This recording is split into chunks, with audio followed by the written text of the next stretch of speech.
الفيديو لهذوك المغاربه اللي كيقول لك حنا مع اسرائيل وحنا مع ايران، حنا مع امريكا، حكا ايران كدعم غزه، حنا نكونوا معاها، حنا مع مليكنا اللي دارها مليكنا هي اللي كاين. مليكنا تبارك الله ما مسوقش لهاد الحرب نهائيا، عايش حياته الله يحفظه والله يشافيه لينا. مليكنا تاج فوق راسنا، واللي دارها مليكنا غنتبعوه فيها، حيت هذه بلادنا وهذا مليكنا، وفين ما مشاو غنتبعوها لحقاش بلادنا.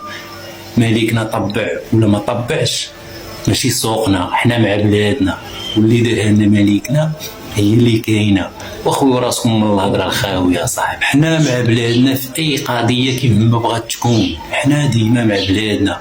قضيه سياسه ولا قضيه حقوق ولا قضيه تطبيع ولا اي قضيه، حنا مع بلادنا ومع مليكنا. ديما ركزوا على هذا الشيء، والعداو والمغرب ما تبقاوش حاضين على الخاويه صاحبي.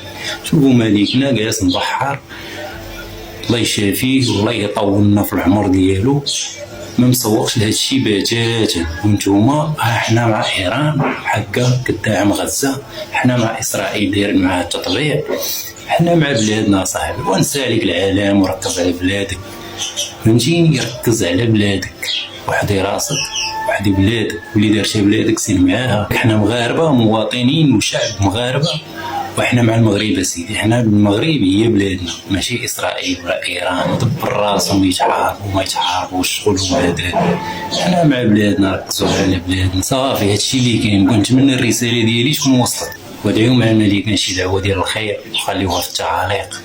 يا ربي تشافيه وتطول في عمره في هذا النهار هذا.